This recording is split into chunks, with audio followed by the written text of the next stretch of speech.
Hello students, welcome to my YouTube channel Sushma Rajgupta. हम लोग कर रहे हैं advance accounting BCom 4th semester Punjab university Chandigarh की, जिसमें आज मैं नया चैप्टर शुरू करने जा रही हूँ, लिक्विडेशन ऑफ कंपनीज।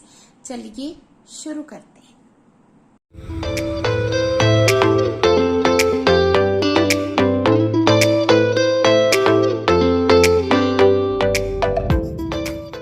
हाँ जी, सबसे पहले लिक्विडेशन का मीनिंग क्या है। Liquidation means winding up of a company. Winding up means company के जितने भी अफेयर्स हैं, जो कंपनी के मेंबर्स हैं, जो कंपनी के क्रेडिटर्स हैं, उनको उनके बेनिफिट्स पे करना और कंपनी के जो है बंद कर देना, that is known as liquidation of the company. जब कंपनी चल रही होती है तो कंपनी को कौन मैनेज करता है? कंपनी के डायरेक्टर्स मैनेज करते हैं, मैनेजर्स मैनेज करते हैं। पर जब कंपनी वाइंड अप हो रही है तो उसका एडमिनिस्ट्रेटर कौन होता है? कंपनी का लिक्विडेटर। ठीक है, ये जो लिक्विडेटर होता है इसको कंपनी अपॉइंट करती है। ये कंपनी के एसेट्स को कलेक्ट करता है और इसकी जो लाइबिलिटीज है उनको पे करता है। ठीक है, तो कंपनी क्योंकि लॉ क्रिएट करता है, हमें पता है कि company is a creation of law. जब हम फीचर्स ऑफ कंपनी करते हैं तो हम यही कहते हैं company is created by law. तो company if it is created by law, it can be wound up by law. ठीक है, इसकी जो लिक्विडेशन है वो भी बाय लॉ होती है।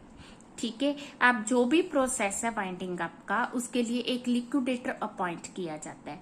उसको फिर क्या कहा जाता है? वो सारे कंपनी के एसेट्स को सेल करेगा, एसेट्स को सेल करेगा। उससे जितने पैसे आएंगे उससे कंपनी की लाइबिलिटीज को पे करेगा।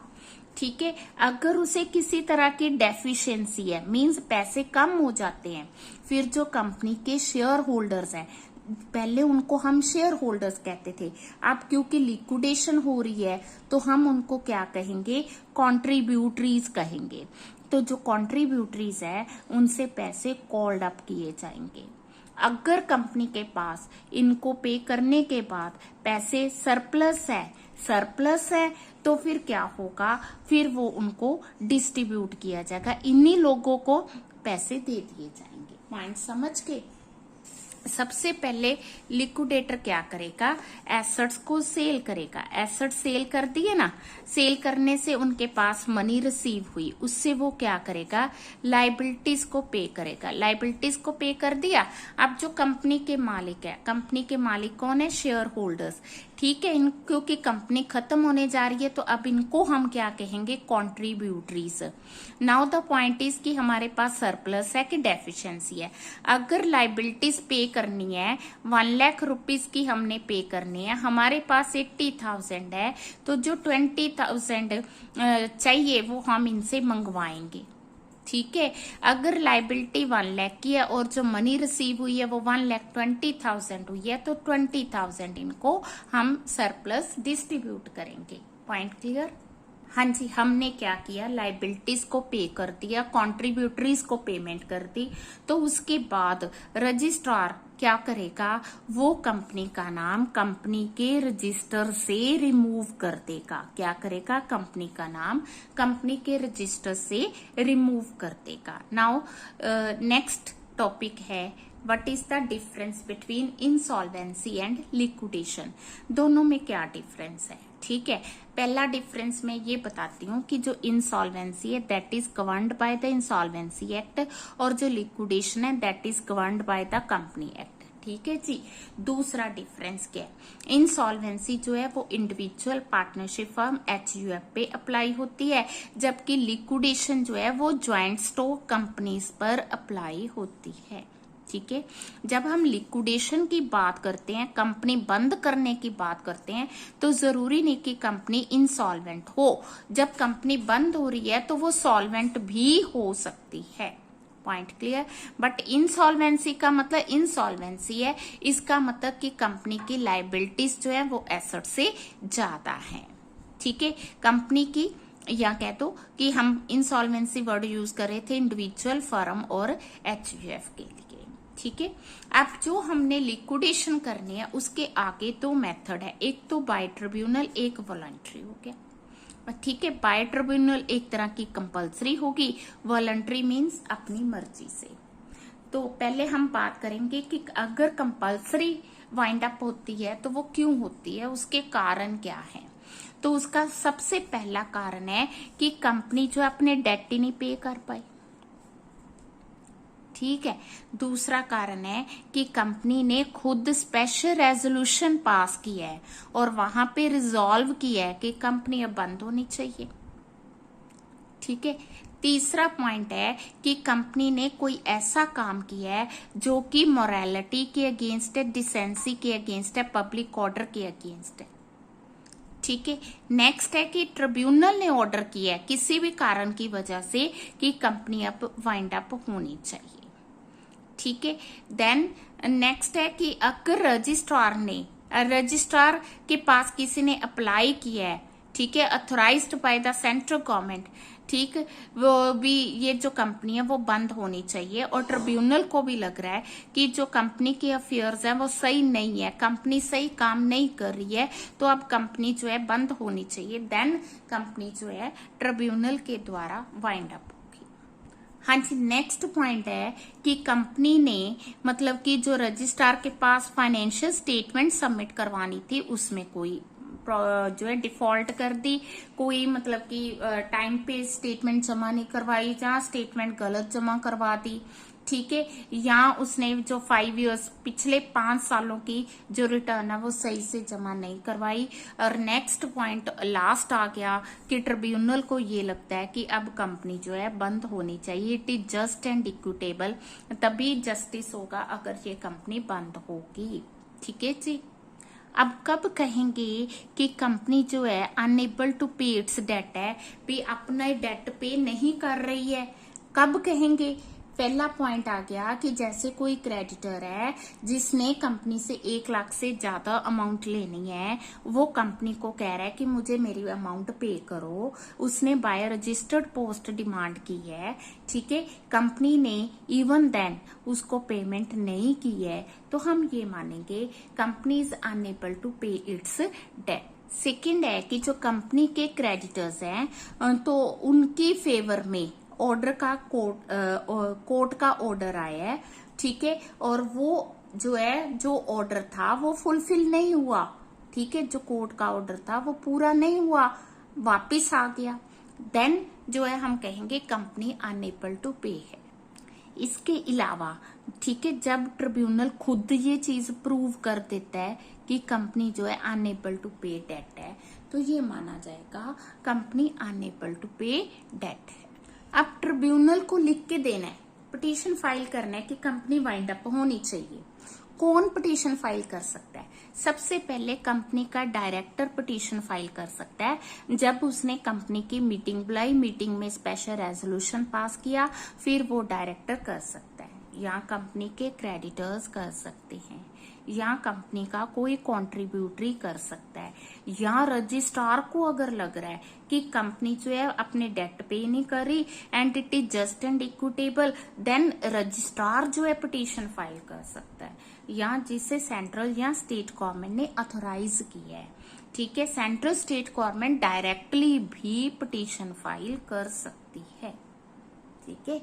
ये जो मैं करवा रही हूँ थ्योरी के पॉइंट्स हैं, ठीक है, थ्योरी क्वेश्चंस में आपके काम आएंगे, प्रैक्टिकल्स में भी कहीं ना कहीं ये पॉइंट्स कवर होंगे। हाँ जी, हम लोग कर रहे हैं modes of winding up of company, ठीक है। तो पहले हमने कर लिया बाय ट्रिब्यूनल, अब हम कर रहे हैं voluntary winding up, second point जो हमने किया था।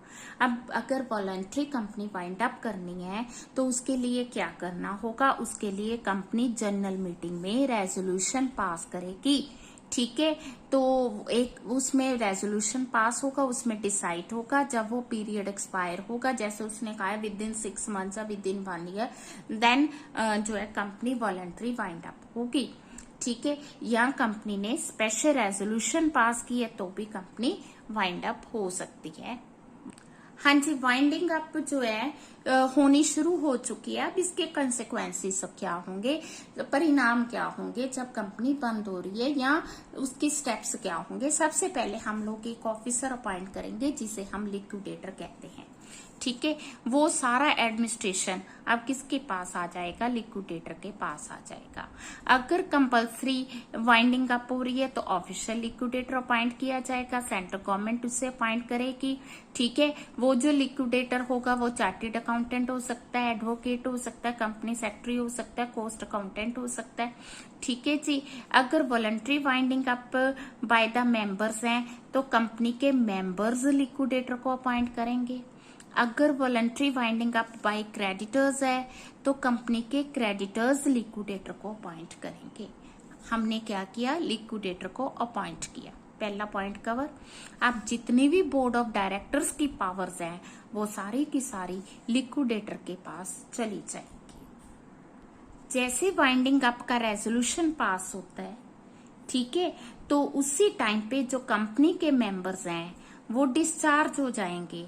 अब वो कंपनी के मेंबर्स कंपनी के कॉन्ट्रीब्यूटरीज बन जाएंगे। कॉन्ट्रीब्यूटरीज मतलब जो कि कंपनी की वाइंडिंग अप में उल्टा अमाउंट पे करेंगे। अब जो लिक्विडेटर होगा वो कॉन्ट्रीब्यूटरीज की एक लिस्ट तैयार करेगा। ठीक है जी, who may made liable to the asset, जो कंपनी में कॉन्ट्री करेंगे। ठीक है, क्लियर है। अब लिक्विडेटर जो है वो सारी एसेट्स को सेल करके अमाउंट कलेक्ट करेगा। ठीक है, और जिन लोगों ने अमाउंट क्लेम की हुई है, जिनकी लाइबिलिटीज है, मतलब कंपनी की जो लाइबिलिटीज हैं उनको पे किया जाएगा। ठीक है, इससे क्या होगा, इससे कंपनी की डेसोल्यूशन होगी। ठीक है जी, नेक्स्ट पॉइंट आ गया हमारा कॉन्ट्रीब्यूटरी का। अब कॉन्ट्रीब्यूटरी वर्ड बार बार आ रहा है, कॉन्ट्रीब्यूटरी वो जो कंट्रीब्यूशन करता है। अब लिक्विडेशन में कॉन्ट्रीब्यूटरी कौन है, वो जो कंपनी की लाइबिलिटीज को पे करने में हेल्प कर रहा है। ठीक है, अब कॉन्ट्रीब्यूटरी जो है वो प्रेजेंट मेंबर भी हो सकता है, पास्ट मेंबर भी हो सकता है। ठीक है, प्रेजेंट मेंबर वो जिनका कंपनी के रजिस्टर्स में नाम है। ठीक है, वो जितनी भी अमाउंट अनपेड है उसके लिए लायबल होगा। अगर कंपनी लिमिटेड बाय गारंटी है, अगर आपने टाइप्स में किया हुआ है कंपनी लिमिटेड बाय गारंटी है, तो कुछ मेंबर्स क्या करते, गारंटी देते हैं कि जब भी कंपनी लिक्विडेट होगी then we will pay such amount. तो अगर उन्होंने गारंटी दी है, जिसने भी गारंटी दी है, दे विल बी लायबल। ठीक है, holder of fully paid shares उनको भी हम कॉन्ट्रीब्यूटरी कहेंगे। ठीक है जी, तो लिस्ट ए तैयार की जाती है कॉन्ट्रीब्यूटरीज की, सो दैट कि जब भी जरूरत पड़े उनसे हम अमाउंट कॉल कर सके। हाँ जी, अभी हमने बात की है उन मेंबर्स की जो कि प्रेजेंट मेंबर्स हैं, जिनका कंपनी के रजिस्टर्स में नेम मेंशन है। इसके अलावा जो पास्ट मेंबर्स हैं, जिनको एक साल विद इन 1 ईयर, अभी एक साल मान लो 1 मई, ठीक है, 2022 को जो है लिक्विडेशन हो रही है, तो जो 1 मई 21 और 22 के बीच में जो है रिलीव हुए हैं, ठीक है, या रिटायर हुए हैं, जो कंपनी छोड़ के गए हैं, ठीक है जी, उन सबको हम लोग क्या कहेंगे, पास्ट मेंबर्स कहेंगे। With in 1 year winding up can be called upon, उनको भी हम बुला सकते हैं अगर कंपनी को पैसों की जरूरत है।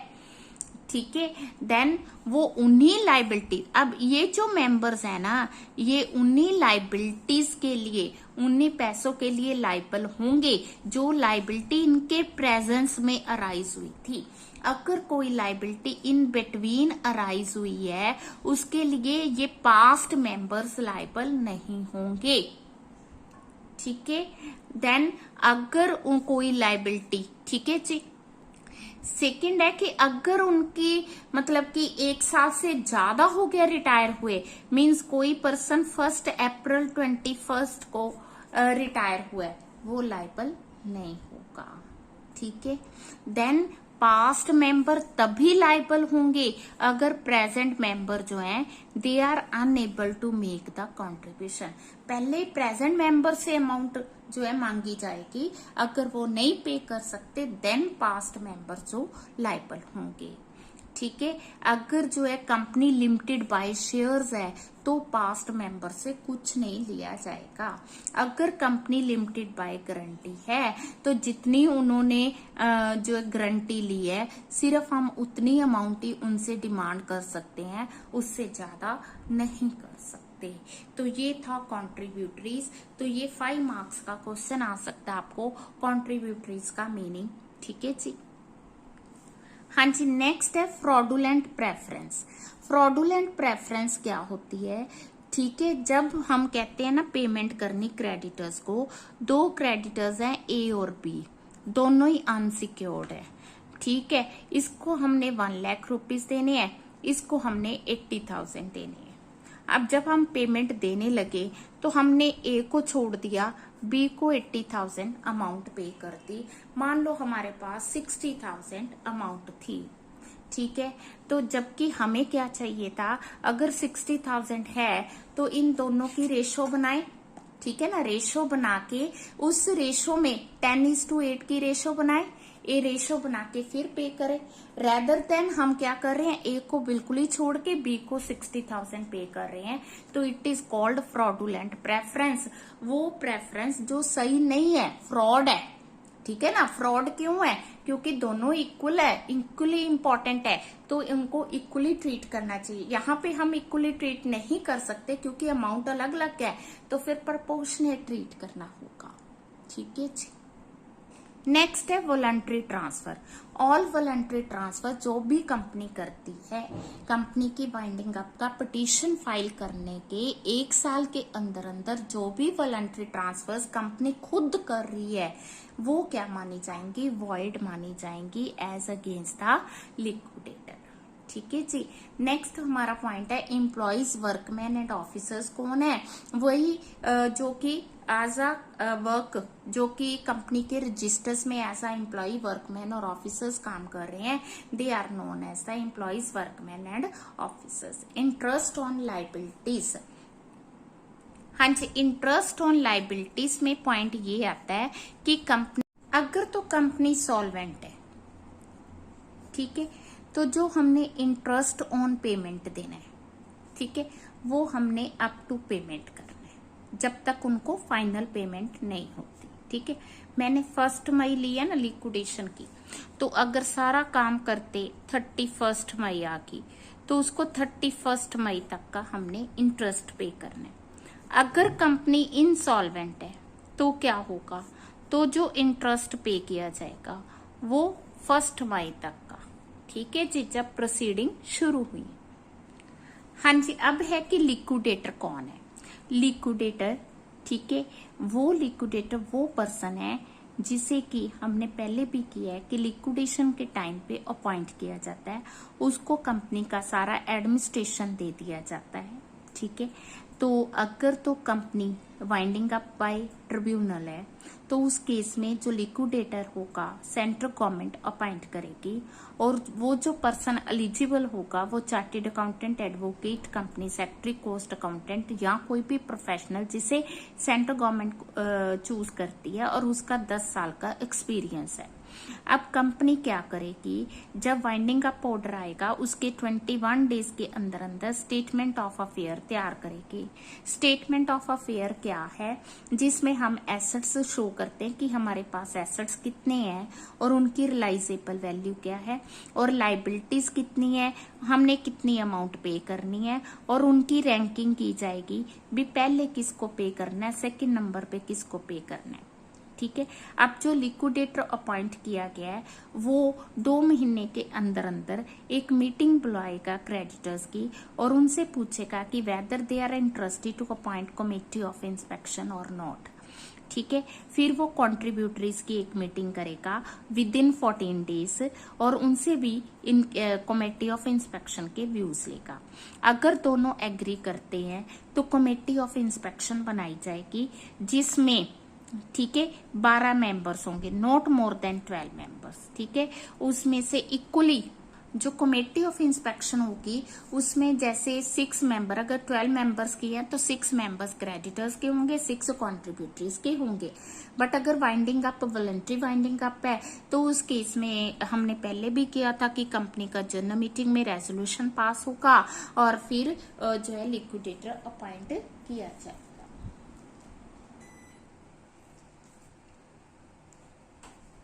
जब भी कंपनी ने पेमेंट करनी है, लिक्विडेटर ही करेगा ना, क्योंकि उसको हमने सारा एडमिनिस्ट्रेशन दे दिया, तो वो जो पेमेंट करेगा सबसे पहले वो वाइंडिंग अप के एक्सपेंसेस पे करेगा। सबसे पहले वो अपने जो वाइंडिंग अप के एक्सपेंसेस पे करेगा जिसमें उसका अपना रेम्युनरेशन भी इंक्लूड होगा। देन वो क्रेडिटर्स को पे करेगा जिसमें कि डिबेंचर्स भी होंगे। देन प्रीफरेंशियल क्रेडिटर्स को पे करेगा, अनसिक्योर्ड को पे करेगा। इन सबको पेमेंट करने के बाद अगर सरप्लस बचता है तो वो किसके पास जाएगा? कॉन्ट्रीब्यूटरीज। कॉन्ट्रीब्यूटरीज कौन है? जो कि पहले कंपनी के शेयर होल्डर्स हैं। अब शेयर होल्डर्स दो तरह के हैं, एक प्रेफरेंस शेयर होल्डर्स हैं, दूसरे इक्विटी शेयर होल्डर्स हैं। ठीक है। अब प्रेफरेंस शेयर होल्डर्स आप लोगों को पता ही है, हम लोग काफी +1 से करते आ रहे हैं। तो प्रेफरेंस शेयर होल्डर्स वो होल्डर्स हैं जिनको प्रेफरेंस दी जाती है regarding the payment of capital and dividend. जब भी कंपनी वाइंड अप होती है तो कंपनी ने अपने जो शेयर होल्डर्स हैं उनको कैपिटल वापस करनी है, बट जो प्रेफरेंस शेयर होल्डर्स हैं पहले उनको पे किया जाता है, बाद में इक्विटी शेयर होल्डर्स को दिया जाता है। अगर वो कॉमुलेटिव प्रेफरेंस शेयर्स हैं तो उनको जो डिविडेंड जो है उसका एरियर्स भी दिया जाता है ना। तो देन आगे equity share holders. Equity share holders अगर एक ही तरह के इक्विटी शेयर होल्डर्स हैं तो सारी पेमेंट कर दी जाएगी। अगर जो इक्विटी शेयर होल्डर्स के आगे टाइप्स हैं तो फिर उनको जो पेमेंट करनी है पारी पासु। पारी पासु मतलब प्रोपोर्शनेट, जिस हिसाब से उन्होंने पेमेंट किया उसी हिसाब से उनको पेमेंट की जाएगी। ठीक है जी। देन आगे प्रीफरेंशियल क्रेडिटर्स। हाँ जी, पारी पासु का पहले मीनिंग कर ले, बाद में प्रीफरेंशियल क्रेडिटर्स करेंगे। मान लो कि कंपनी के जो शेयर्स हैं, ठीक है जी, कंपनी के 10 रुपए के शेयर्स हैं। दो कैटेगरीज है, ए और बी। जो ए कैटेगरी है उस पे कंपनी ने 7 रुपीज कॉल किए, जो बी कैटेगरी है उस पे 5 रुपीज कॉल किए। अगर तो कंपनी के पास अमाउंट सफिशिएंट नहीं है, ठीक है जी, नहीं है, तो कंपनी क्या करेगी? बी से पहले 2 रुपये पर शेयर कॉल करेगी ताकि दोनों की अमाउंट बराबर आ जाए। ठीक है, ताकि ये भी 7 रुपीज पेड आ जाए, ये भी 7 रुपीज पेड आ जाए, और फिर जितनी भी टोटल अमाउंट होगी वो इक्वली डिवाइड कर देगी। इसे पारी पासु कहते हैं। अगर कंपनी के पास सफिशिएंट अमाउंट है, ठीक है, टू पे all the equity share holders, या सारे नहीं पे कर सकते, थोड़े कर सकते हैं, तो पहले कंपनी ए को 2 रुपए पे करेगी। पे करने के बाद अब ए के भी 5 रुपीज रह गए, बी के भी 5 रुपीज रह गए, फिर इनको इक्वली जितनी अमाउंट बच गई वो पे करेगी। तो ये मतलब है पारी पासु का, समझ के। तो जब भी कंपनी ने पेमेंट करनी, इस तरह से पेमेंट करनी भी किसी भी शेयर होल्डर को ये ना लगे कि मेरे अमाउंट कम पे हुई है या ज्यादा मेरे से कॉल किए। अगर मान लो किसी टाइप ऑफ शेयर्स पे कॉल्स इन एडवांस आई है तो पहले कॉल्स इन एडवांस की रीपेमेंट होगी, फिर पेड अप कैपिटल की रीपेमेंट होगी।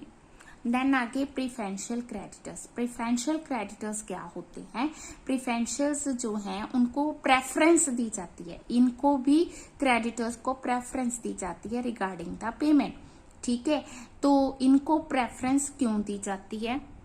हाँ जी, एक तो इसलिए दी जाती है क्योंकि उनके पास सिक्योरिटी होती है, दूसरा इसलिए दी जाती है क्योंकि वो जो पेमेंट है वो गवर्नमेंट को ड्यू होती है। तो कौन सी पेमेंट? कोई भी रेवेन्यू, टैक्सेस, सेस हो गया, रेट्स होगी, अगर वो गवर्नमेंट या लोकल अथॉरिटी को ड्यू है विद इन 12 मंथ्स, मतलब उससे ज्यादा का नहीं होना चाहिए। जैसे हम लोग बात कर रहे हैं 1 मई 22 की, अगर वो 1 मई 21 इन बिटवीन का कुछ भी अमाउंट ड्यू है गवर्नमेंट या लोकल बॉडीज को, उसे हम प्रीफरेंशियल में कंसिडर करेंगे। यहाँ कोई भी वेजेस, सैलरी, ठीक है, इसमें कमीशन भी आ जाएगी। ठीक है, वो जो हमने कमीशन लेनी है, ठीक है, कमीशन, सैलरी, वेजेस, किसी भी एम्प्लॉय को, वो एम्प्लॉय जिसकी अमाउंट ड्यू है नॉट एक्सीडिंग 4 मंथ, 4 मंथ तक की हमने लेनी है, वो कंपनी का एम्प्लॉय होना चाहिए। ठीक है, specified by government in official gazette होना चाहिए। पहले ये अमाउंट 20,000 थी, अब ये जो अमाउंट हमने प्रिफरेंशियल की डिसाइड की है वो है 1 पर्सन की 20,000 जो है ली है, मतलब 1 पर्सन की 20,000 तक प्रिफरेंशियल हो सकती है। बट अगर यही सैलरी हमने डायरेक्टर, मैनेजर, सेक्रेटरी या असिस्टेंट सेक्रेटरी को देनी है तो वो प्रिफरेंशियल नहीं होगी। हाँ जी, अगर कोई एम्प्लॉय की टर्मिनेशन है तो उसको जितना भी हॉलीडे रेम्युनरेशन है वो प्रिफरेंशियल माना जाएगा। या कोई भी अमाउंट जो एम्प्लॉय स्टेट इंश्योरेंस एक्ट के अंडर पे की जाती है, ठीक है, या वर्कमैन कंपनसेशन एक्ट के अंडर ड्यू होती है, या provident fund, pension fund, gratuity fund के अंडर आती है, या कोई भी इन्वेस्टिगेशन के एक्सपेंसेस हैं, तो वो सारे के सारे प्रीफरेंशियल्स माने जाएंगे और मींस इनको अनसिक्योर्ड से पहले पेमेंट की जाएगी। ठीक है जी, तो इस वीडियो में इतनी ही थ्योरी करेंगे। नेक्स्ट वीडियो में हम लोग स्टेटमेंट ऑफ अफेयर बनाने सीखेंगे। ठीक है, पहले परफॉर्मा और उसके साथ ही हम प्रैक्टिकल्स करेंगे। थ्योरी बहुत इम्पोर्टेंट है और बहुत जरूरी थी। ठीक है, सबने वीडियो अच्छे से देखनी है और साथ साथ थ्योरी के क्वेश्चंस भी तैयार करने हैं। वीडियो अच्छी लगी वीडियो को लाइक करें, चैनल को अभी तक नहीं सब्सक्राइब किया तो जरूर सब्सक्राइब करें और ज्यादा से ज्यादा शेयर करें। थैंक यू, हमेशा खुश रहें।